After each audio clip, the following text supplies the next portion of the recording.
Okay, well, if you have a Bible, please turn to it and to Philippians 1. If you'd like a Bible, they're in the hallway over there. And you are more than welcome to pick one up. And I hope you're excited. I am. Philippians is a great letter.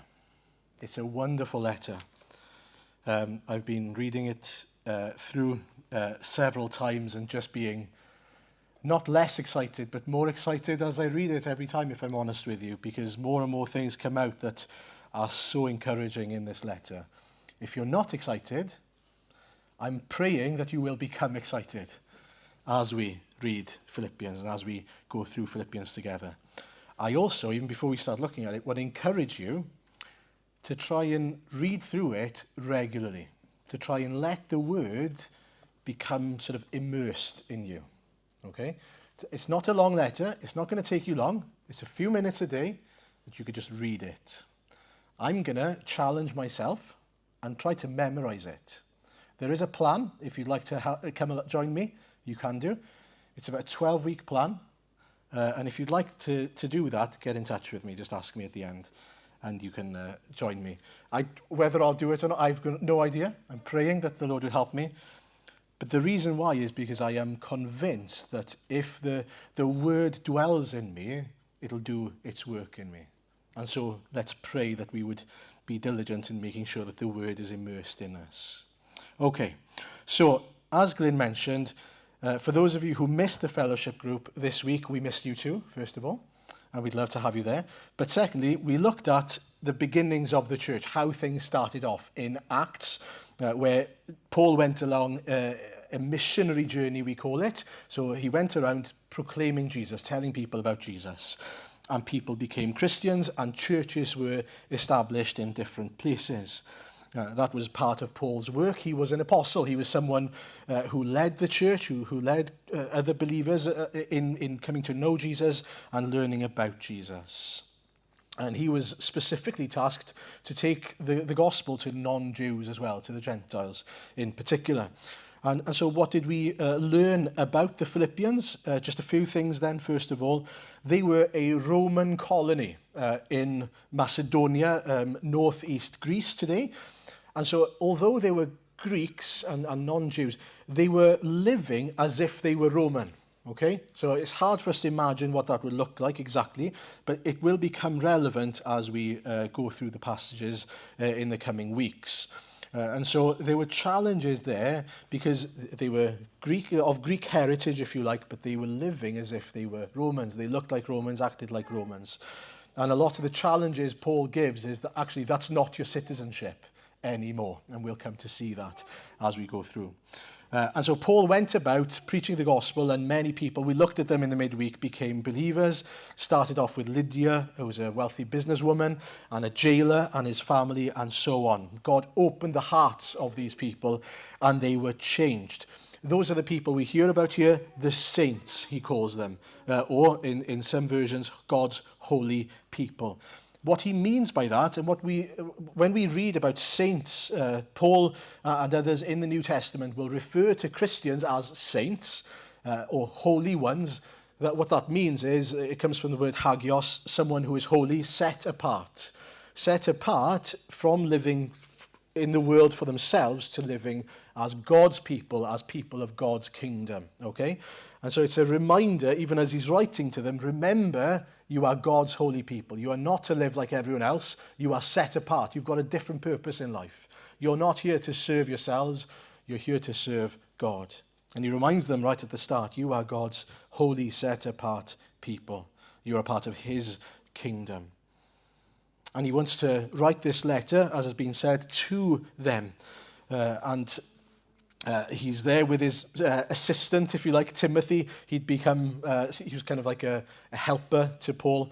And they were writing this letter then, as has been said, 10-ish years after Paul had visited them in the first place.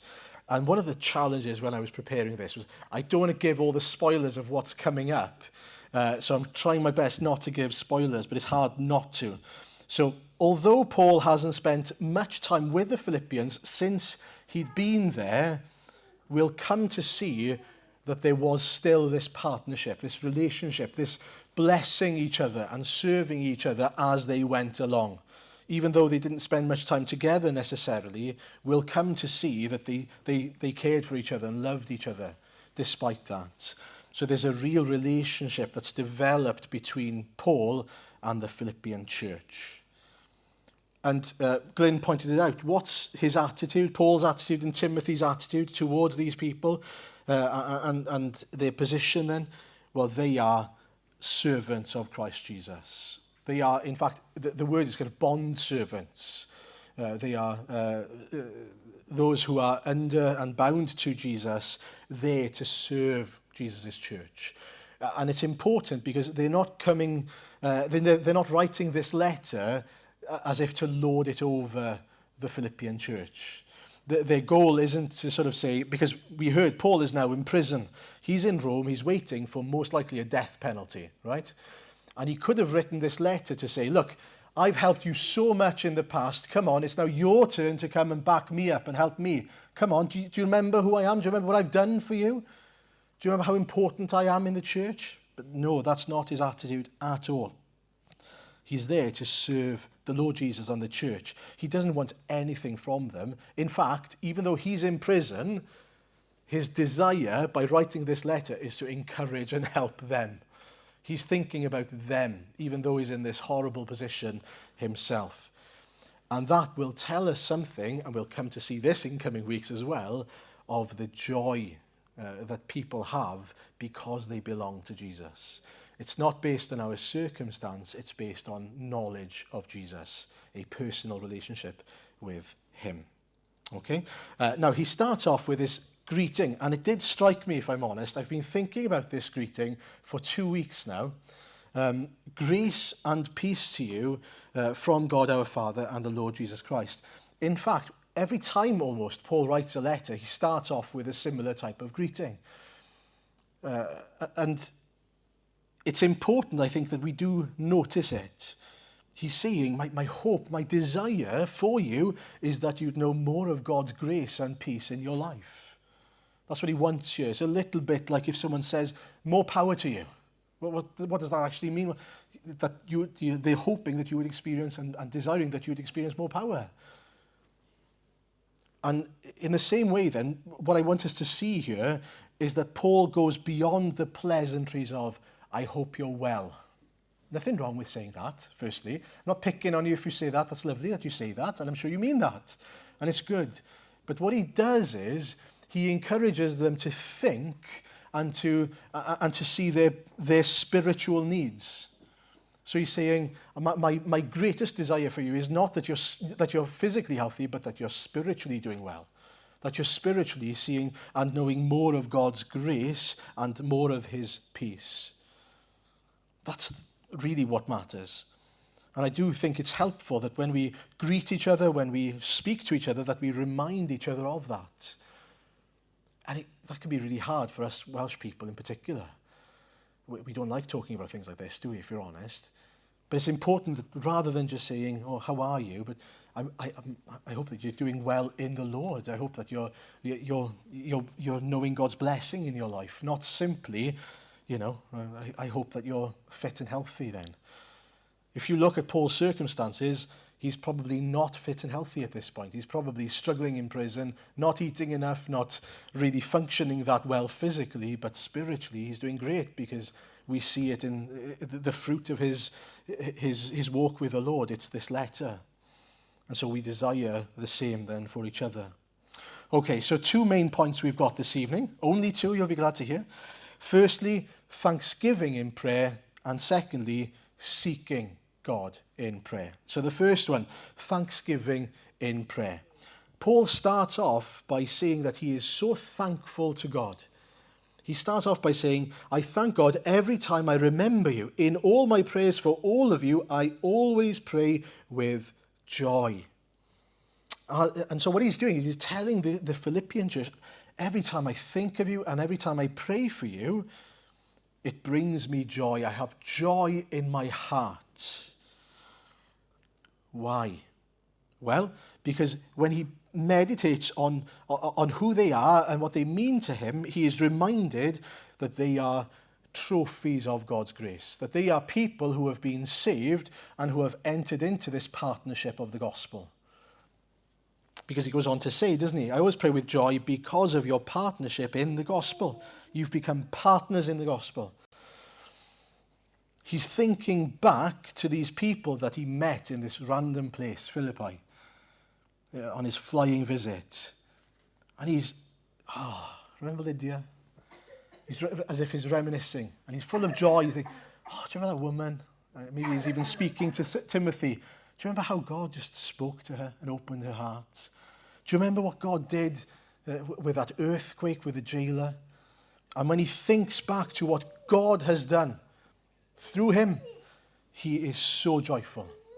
He's so joyful that people who were enemies of his, men who shackled his legs and his arms, became brothers. Wow. He's so joyful. He's joyful because he's seen the work of God.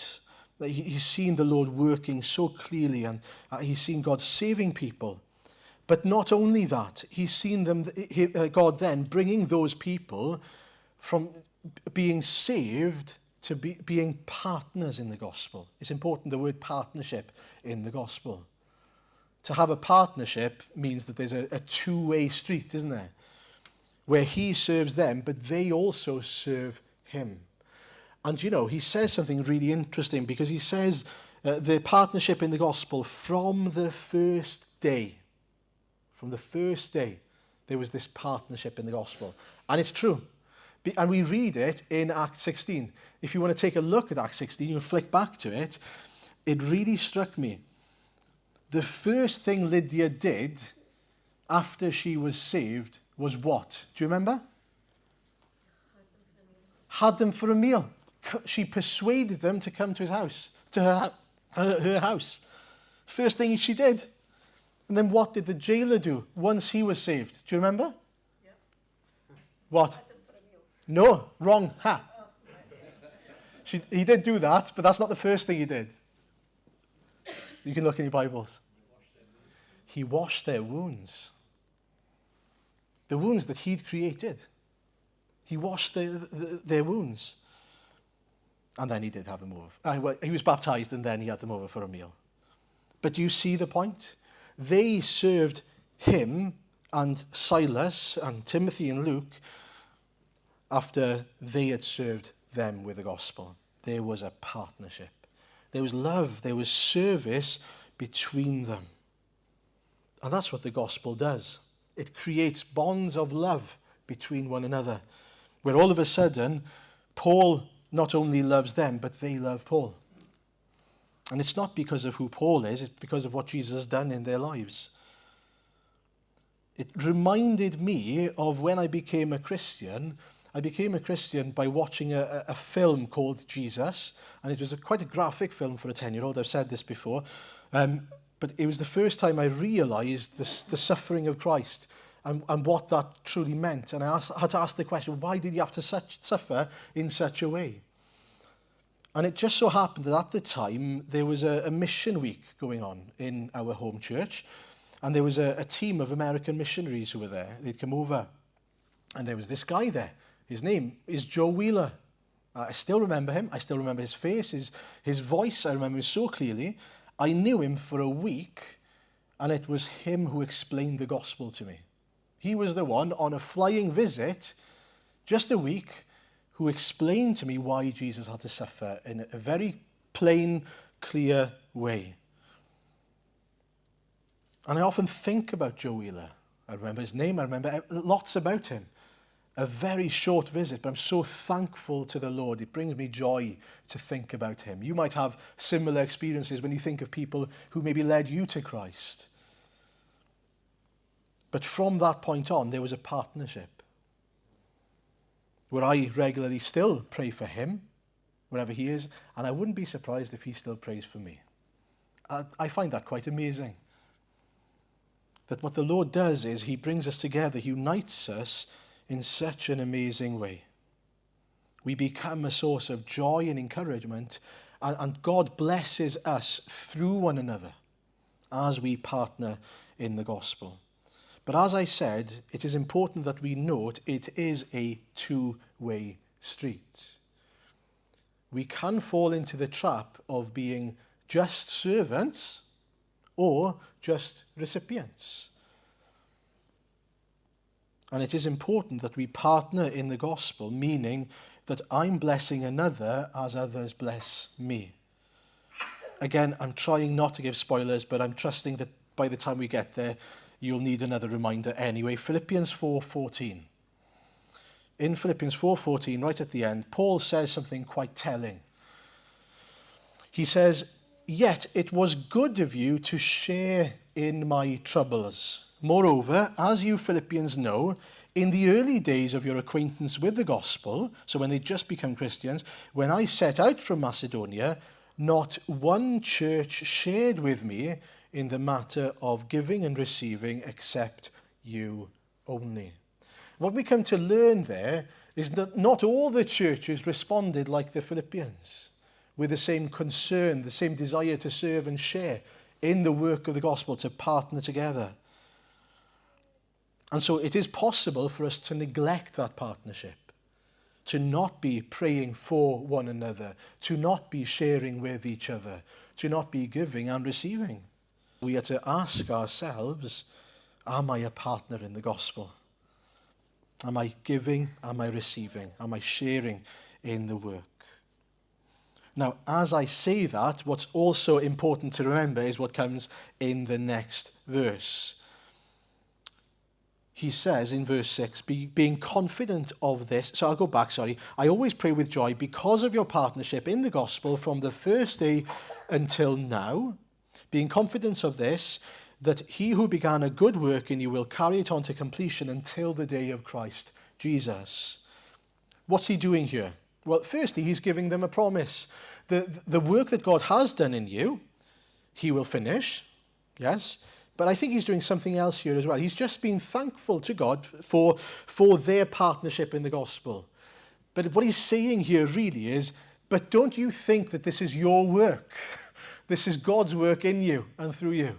This is not you doing it in your own strength, in other words. Because he's saying subtly, being confident of this, that he, God, who began a good work in you, will finish the good work that he began. What he's saying is, number one, you're not finished yet. There's more to be done in your heart, in your lives. Yes, they are partners in the gospel, but they are not finished in their walk, in their sanctification, in the maturing that is to be done in their hearts. They're not finished. God is not finished with them yet. But yet, they're not to boast in that partnership as if it's them that are good partners in and of themselves, because it's a result of God's Spirit working in them and through them. And so they are to give glory to God, not bring attention to themselves and glory in their own efforts. And so if we are partnering in the gospel, if we are able to pray for one another and serve each other, we should be praising God for that, because he's the one that's enabled us to do it. And we should be thankful for it. We should be thankful that God is at work in us and through us.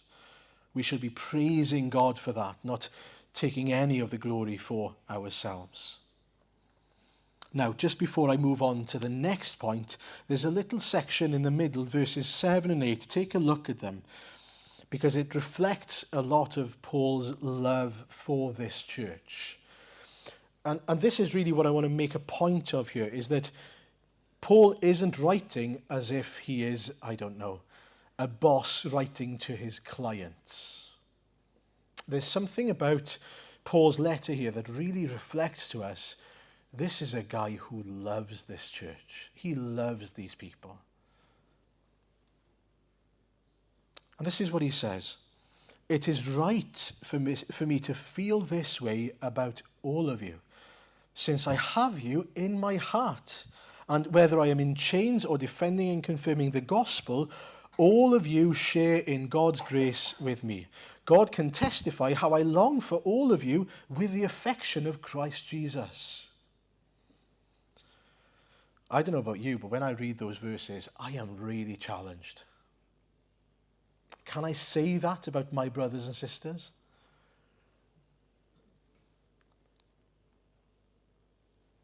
Firstly, he says, it is right for me to feel this way about you. And he's talking about the way he is full of joy when he thinks about them, when he's full of gratitude to God for the work he's done in them. Which surely then means it's wrong for him not to feel that way about them. If it's right for him to be full of joy, it's wrong for him not to be full of joy. He's ungrateful to God if he's thinking of them and he's not joyful in them and joyful in the Lord for what he's done. I wonder, are we joyful in the Lord that there are so many, look around you, people who love the Lord and who serve the Lord with you, who are partners in the gospel with you. Are we joyful about that? Are we grateful to God for that? Do you know what we can do? We can zone in on the little things that are wrong with other people, and it discourages us about them, to the point that we lose the joy of the fact that the Lord has brought enemies to become partners in the gospel with us. Be careful. Watch, guard your hearts, my heart, that we remember who they are. They are God's special possession, if you remember, in Isaiah. They are a people that God has called and brought to himself and united us with. Paul goes on to say, since I have you in my heart. He treasures them. He treasures them because he's started to see them as Jesus sees them. And he says that God can testify how I long for all of you with the affection of Christ Jesus.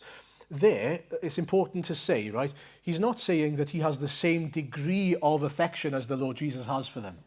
It's not that he's saying, I love you like the Lord Jesus loves you. It's the same type of affection, which is true because he was willing to suffer for their sake. The love that Jesus had for them is the same type of love that Paul had for them. He was willing to go there and be imprisoned and even killed. It doesn't matter as long as they hear about Jesus so that they can come to know him. Can we say that we have the same love for one another as the Lord Jesus has for us? That I'm willing to lay down my life for my brothers and sisters? And if that's not the case, we need to be praying that, don't we? Lord, give me the affection of Christ for my brothers and sisters. Help me to be willing to give of myself, to give that time, to give my talents and my treasure, as we just read earlier, as we looked at introducing new members into the church. The things that we have, how do we use them? My time, my talents, and my treasures. Do I use them to satisfy self, or do I use them to bless the church and to further the kingdom of God? And so in your lives, your day-to-day lives, you need to be asking the questions, and I need to be asking these questions. Well, how am I doing in this? Am I loving my church as I ought to? Or am I still thinking of myself first? We are to love as the Lord loved us and gave himself for us, as he says in the word. So, one other thing from that passage. He also says, all of you share in God's grace with me. He says, whether I am in chains or defending and confirming the gospel, in other words, no matter what my circumstances are, one thing remains, one truth remains, which is we all share in God's grace together. What he's saying there is we are all lumped together. We are all people, and we are united by the fact that God has been gracious to us in showing us Jesus, in saving us. That's the unity. That's what brings us all together. And all those people who share in God's grace should be valuable to us. Should be people we love. Now, they might be baby Christians who don't really know what it means to serve Jesus yet. And it might be a real struggle for us to walk with them. We need to love them. They might be uber mature Christians who have served Jesus for a long time, and it's wonderful to learn from them and glean from them. We should be loving them. But from whatever scale you're on, from top to bottom, we should be loving people who share in God's grace with us. They should be in our hearts. It's not about who's like me, who satisfies me in terms of my needs. Rather, we are to share with brothers and sisters. Okay, we'll move on to the last point then. We are to seek God in prayer. Now, Paul, when he comes to verse 9, says what his prayer is. And I was really challenged again by his prayer. In particular, what he prays. He's not only joyful for the Philippians, but he is mindful of their needs, their spiritual needs. He's aware that they might need a lot of things, but they need some things more than others. And I think it's important that we see the Philippians, we don't know exactly what their circumstances were, but they could have many different types of needs, as we all do. But we all need this more than any other physical, worldly need. We need to grow in love. We need to know God better and more. We need God to continue to work in our hearts. And that's what he goes on to say here. So look at verses 9 to 11. And this is my prayer, that your love may abound more and more in knowledge and depth of insight, so that you may be able to discern what is best and may be able to be pure and blameless for the day of Christ, filled with the fruit of righteousness that comes through Jesus Christ, to the glory and praise of God. When we pray for ourselves and each other, I wonder what we pray for them. You might not even know really what to pray for someone sometimes. But it's often that we pray reactionary prayers, I think, if I'm honest. I think if we know that something's wrong in someone's life, we'll pray for that thing.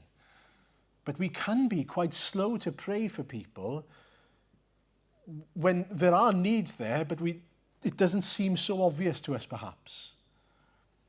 Or it is obvious, but we don't realise it.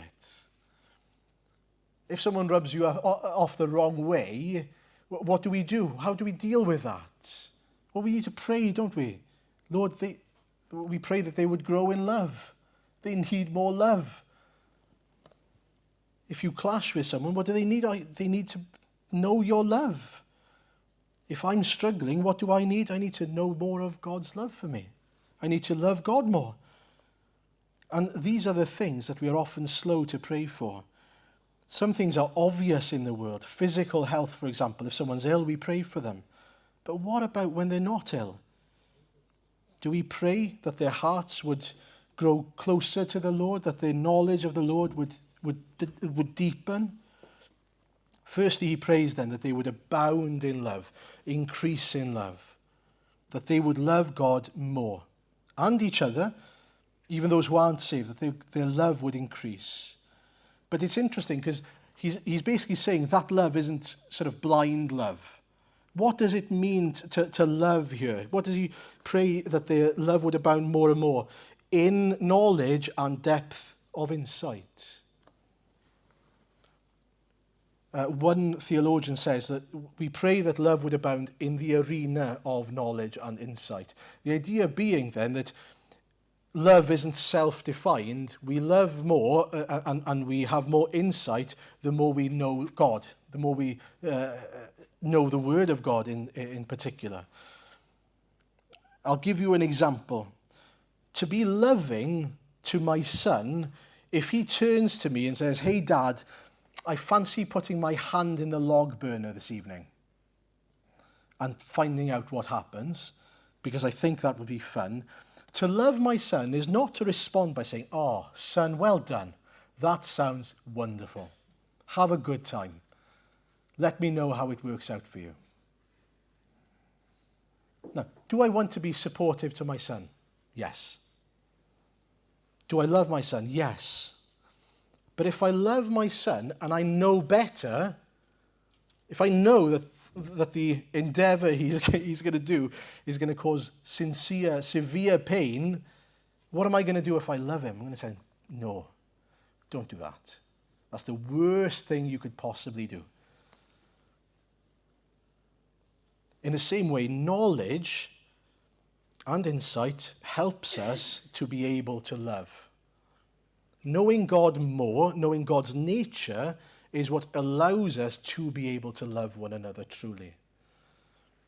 And we do see this problem in the world today, because people think, even Christians, that they are loving one another by being accepting of everything. That's not what love means. To love someone is to be willing to sacrifice for their sake. And it might even mean at times that we will have to sacrifice our relationship with them for the sake of them knowing the truth. That means loving them by telling them the truth and upholding God's truth.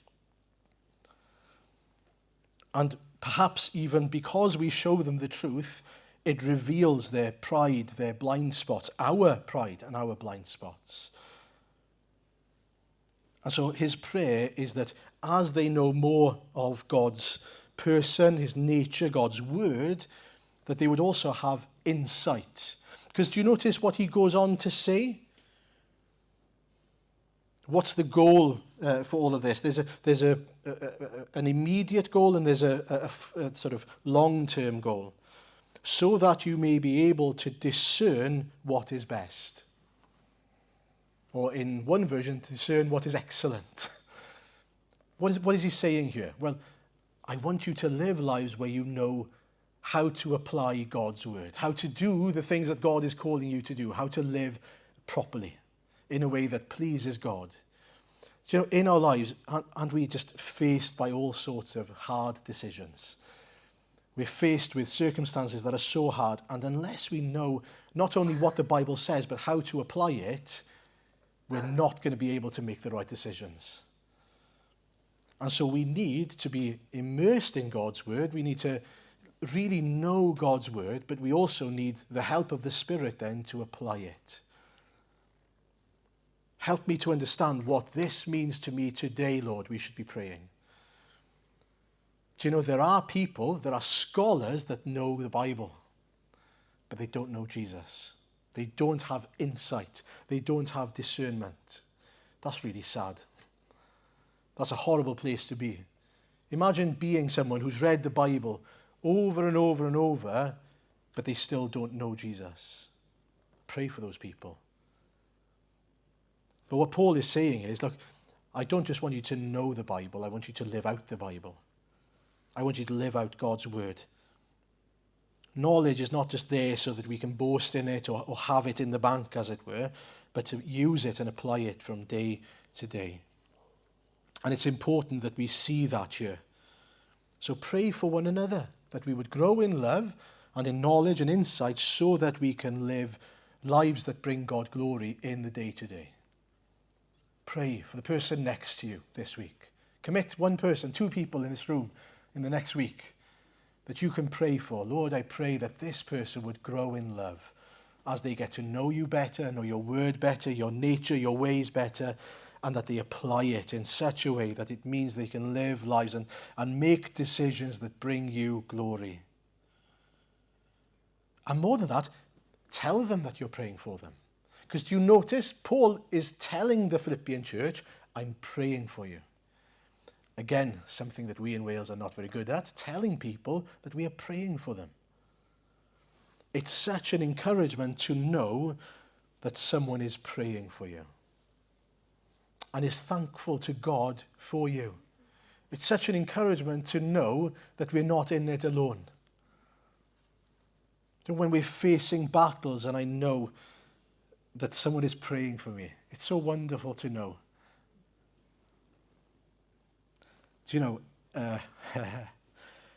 my dad texts me every Sunday morning before I preach, reminding me that he's praying for me. And he prays, I pray every blessing over you this Sunday. I send text back, obviously. But isn't that such a privilege that we have brothers and sisters who love each other and who are bringing each other before our Heavenly Father, seeking blessing on behalf of each other? I pray for you. I pray for you, my church, all the time. I don't know if you know that, but I do. I pray for you. I list you. I often write your names down, not because I don't know it, because it helps me. it's good to be reminded that we are partners in the gospel. It's good to remember that God has given us this privilege of being able to bring each other to the throne of grace.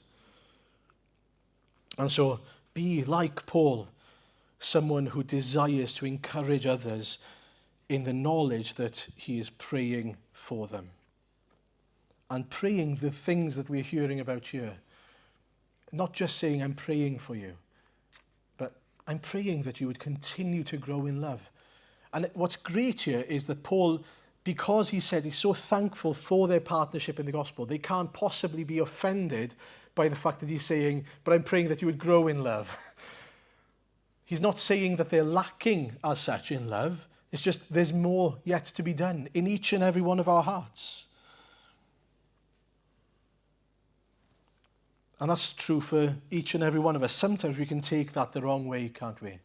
I'm praying that the Lord would increase love in you. Are you trying to tell me that I don't love enough? Well, if I'm honest with you, yeah, I am.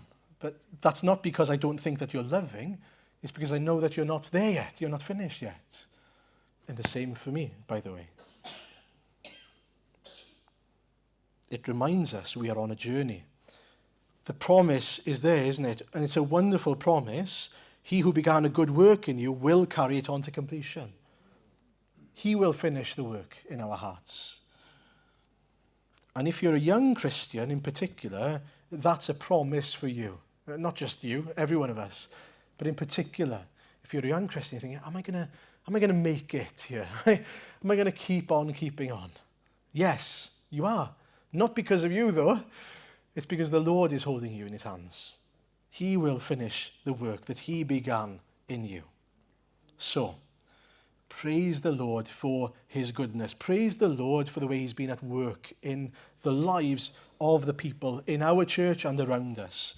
Praise the Lord for partnerships in the gospel, near and far. Praise the Lord that he has started the work from the first day until now. But praise the Lord for the promise that he will finish the work that he began in us. Trust in him to finish the work. Trust in him to finish the work. Pray that we love each other with the affection of Christ. Pray that we'd be thinking in the right way about each other, seeing them as the Lord sees them, rather than seeing the bad in them all the time. Now, there's a bit of a caveat there, in that we are not called to put up with wrongdoing and sin. There's clear examples in Scripture of if there's something wrong, and we've just said, to love someone is to uphold the truth of God's word and to point it out in love and in grace. But our desire is not to keep on looking for things to point out, but rather to build people up in love. Pray for each other. Pray for those things that are of eternal worth in each other. The things of the body will pass. And again, I'm not, when someone is ill, isn't it wonderful that we can pray for those things, for all our needs the Lord is able to meet, physical or otherwise. What I'm saying more is there's a balance to be found. For all those things, we should be praying tenfold for the things that are of spiritual, of eternal worth. Because those things do not last. We have a promise that as much as you pray for Auntie Tracy's leg, whoever that is, that's not going to last forever. But her soul is. And so we pray for that, don't we? And we pray once again that we would be amazed that Jesus has made himself known to us so that we can love as he loved us. It's amazing that we can long with the affection of Christ. It's amazing that we can love as Christ has loved us. It's amazing that we have another promise in this passage, that we will be pure and blameless. Because that's the last, the immediate is that you'd be able to discern what is best. But the last thing, if you notice, is, and may be pure and blameless for the day of Christ, filled with the fruit of righteousness that comes through Jesus Christ, to the glory and praise of God. The finish line is that we are mature, that we are sanctified, that God finishes that work in us. Pray then that we would be working towards that, knowing that the Lord will bring it to completion. Again, not for our sake, his name's sake. Amen.